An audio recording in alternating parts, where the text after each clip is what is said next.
everybody, it's Josh with Talk About Trek, and I'm back because I have finished the final part of the Invasion Saga, Star Trek Voyager, Invasion, The Final Fury, by David Hugh. I'm pretty sure I'm saying that right. But, yeah, so the Invasion Saga finishes up with the Voyager crew, and finishes up in a very, I don't know, spectacular way, I would say, because this may have been my very favorite out of the four.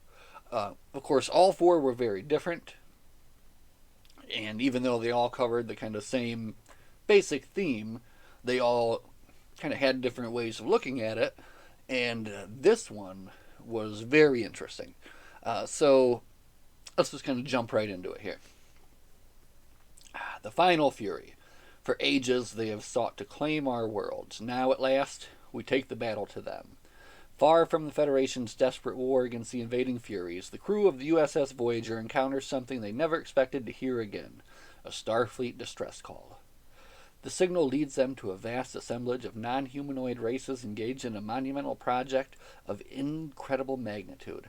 Here is the source of the terrible invasion threatening the entire Alpha Quadrant, and, for the starship Voyager, a possible route home. But soon there may not be any home to return to. The epic conclusion to the greatest crossover saga of all time. Well, I don't know if I can make that claim, but it is a very good crossover saga altogether.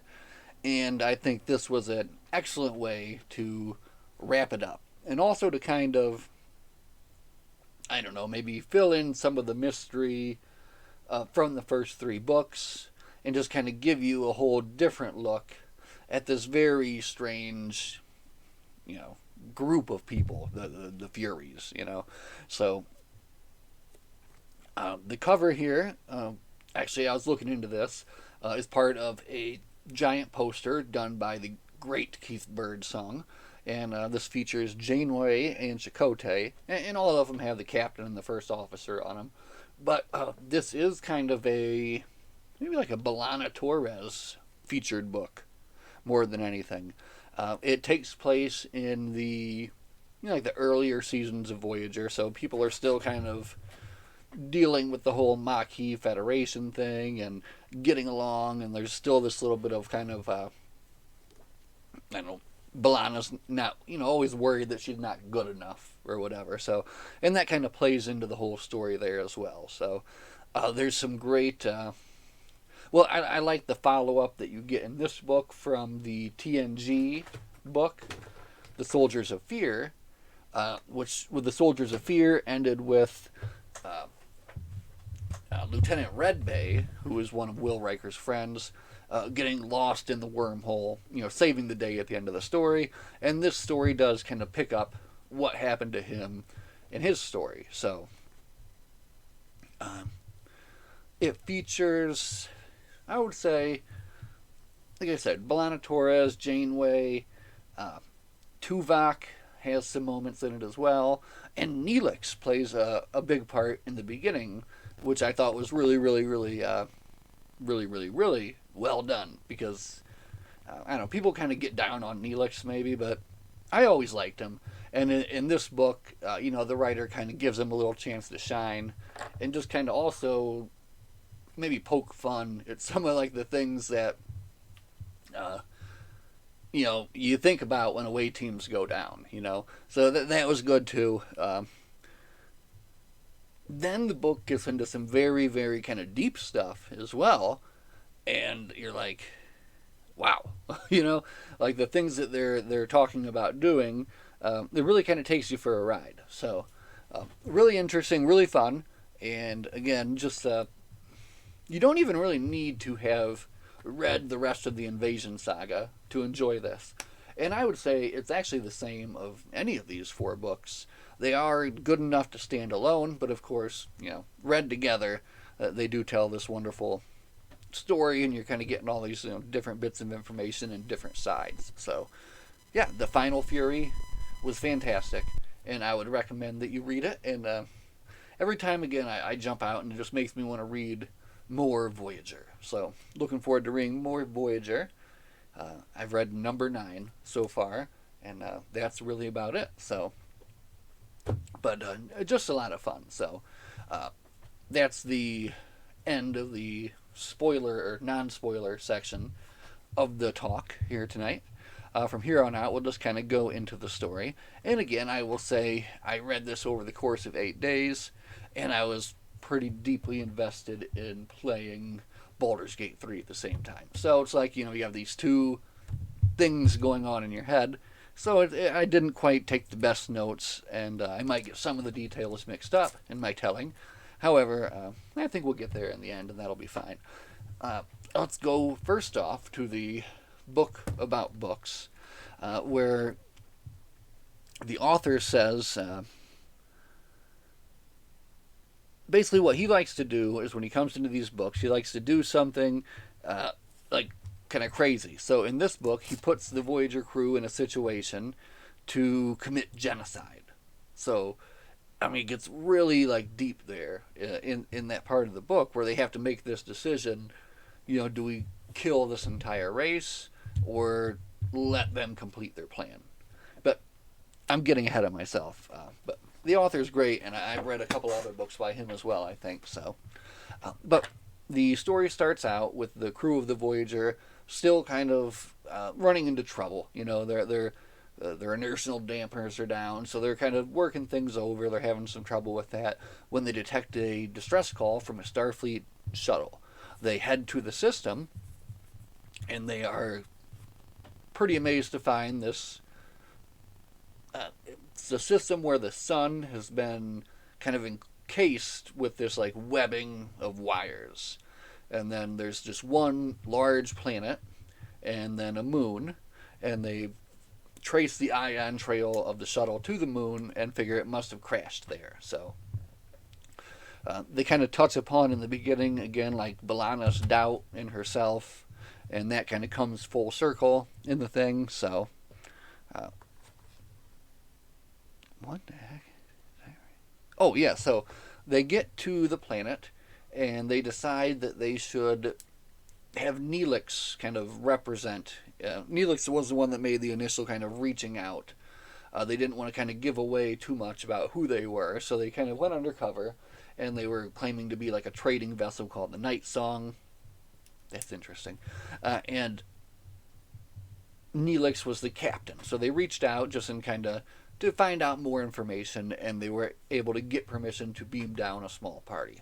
So Neelix, Janeway, and Tuvok beam down to meet up with the, I don't know, kind of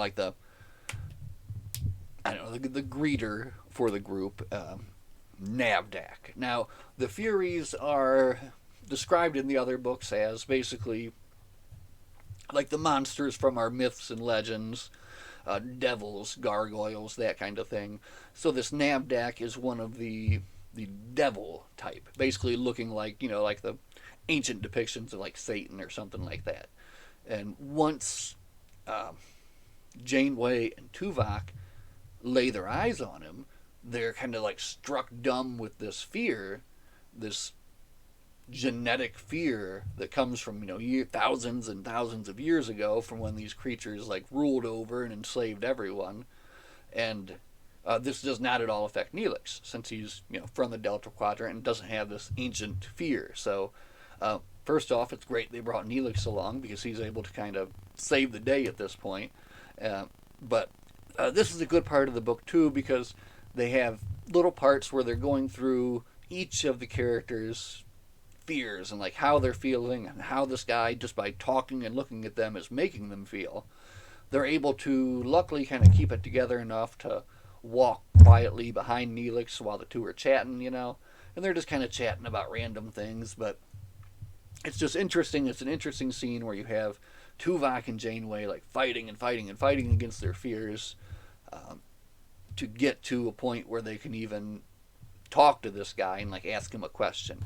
And they finally do get to that point where they're able to kind of talk to him, and they learn more about the planet and everything. And this is what they call the true faith. And it's 26 billion Furies all crammed into one planet, kind of all jam-packed, living in different levels that go deeper and deeper and deeper. So the whole group of Furies is all right here compacted into one planet, and they're all. And the interesting thing about it too is they're all very like they kind of like keep to themselves. So like, there's parts in the book where the away team is just able to walk around and kind of look around, and as long as they keep to themselves, they're not really noticed.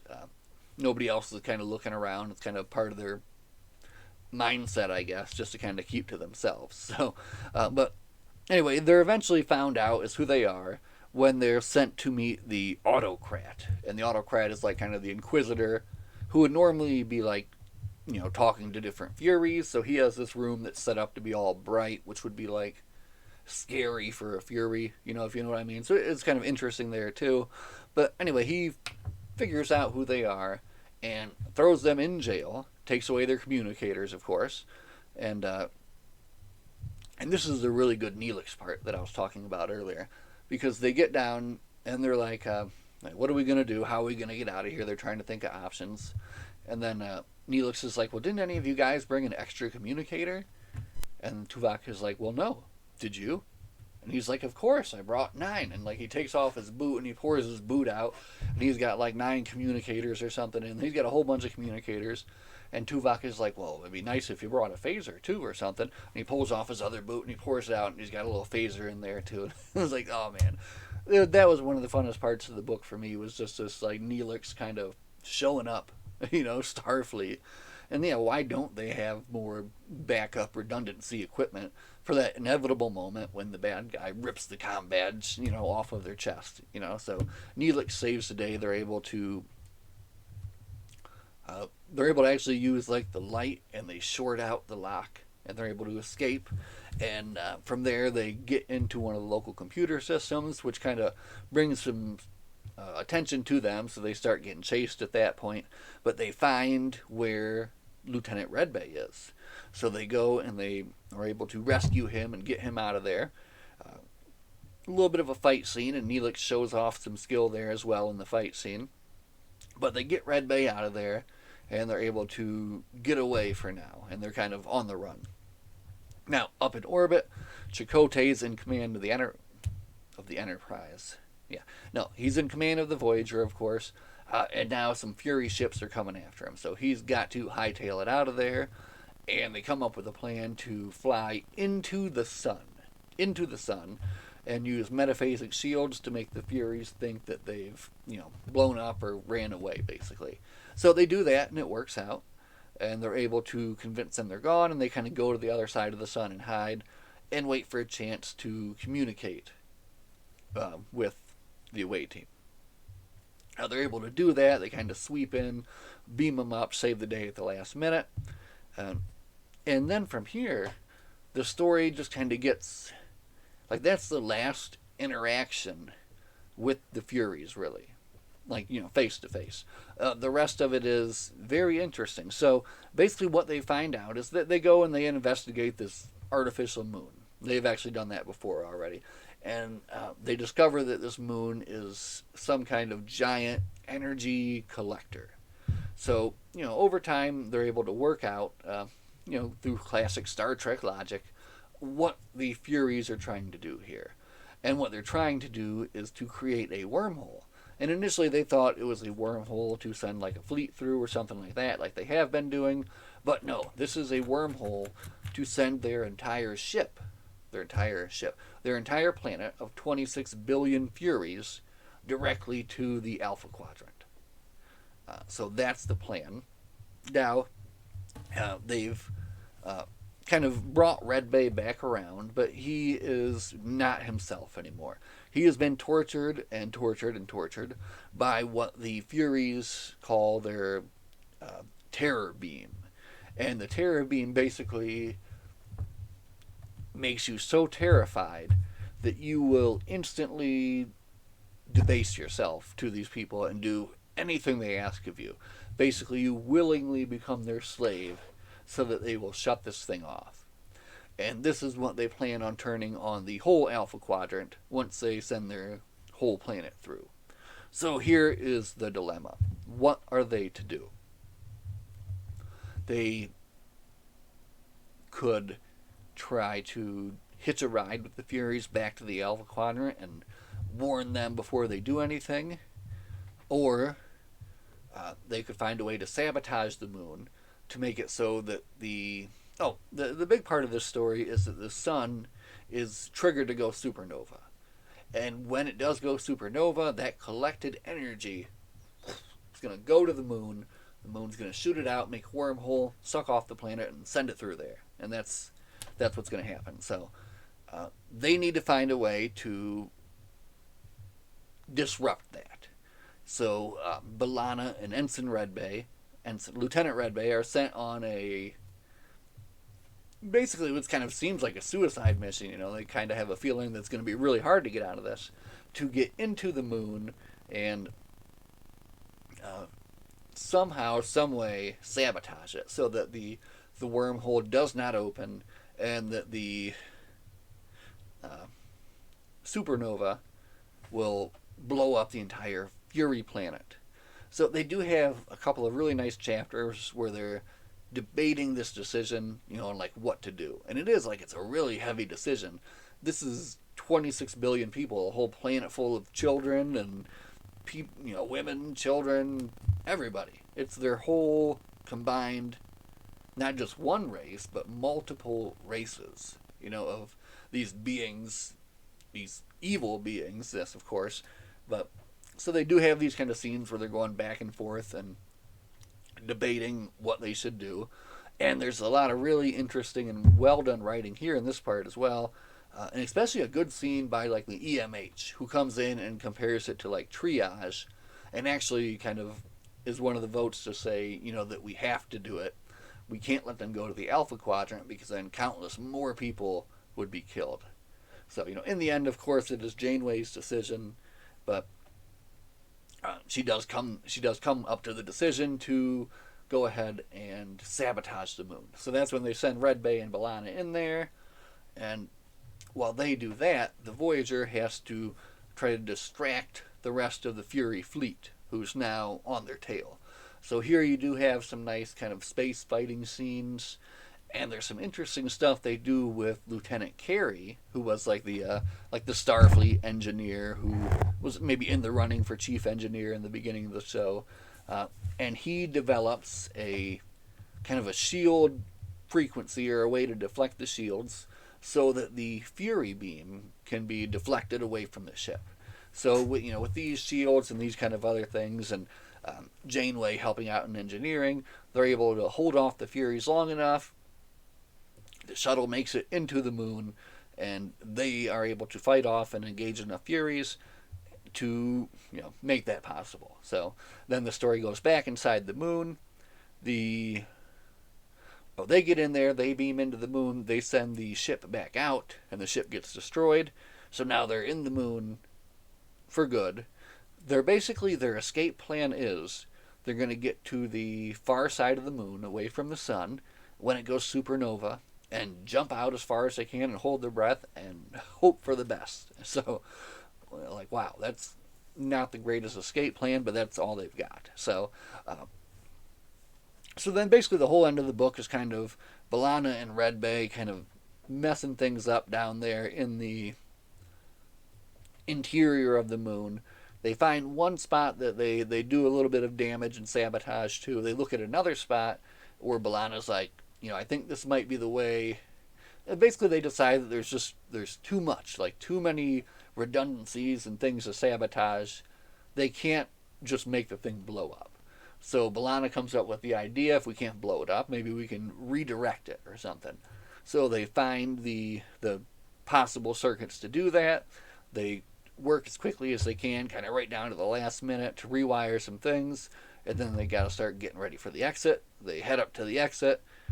Red Bay can barely make it, but they're able to both get to the exit, and they jump just in time, like right when the supernova hits, and they're blasted off into space with no EV suits. Luckily, the Voyager comes in right at that time to scoop them up, but unfortunately not quick enough to save Lieutenant Red Bay, who dies from the supernova exposure. But B'Elanna is saved and brought back. And yeah, that's basically the end of the book. So, pretty wild stuff. really. The crew of the Voyager was going to destroy that entire planet of Furies. Now, what happened in the end, really? They don't really say. They didn't get destroyed. They did get portaled away. Their wormhole went somewhere, but it went in the opposite direction. So whatever that she was doing to redirect, it worked. They were sent somewhere off in the Gamma Quadrant, who knows where, and that's kind of how they leave it. So, man, very interesting ending, and just different, completely different from all the other books. Again, you get a lot of good B'Elanna stuff.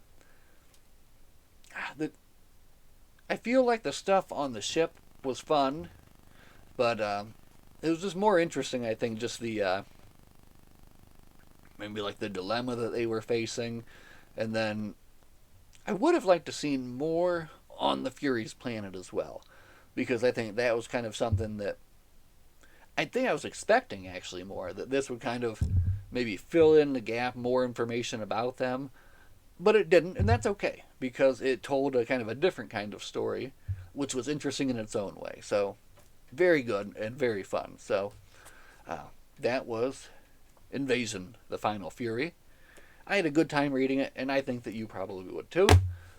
So that's what you should do. You should sit down and read it as soon as possible. So, as always, everybody, thank you so much for spending the time and sitting here and talking about Trek with me. And we'll see you all in the next one. Live long and prosper. Goodbye.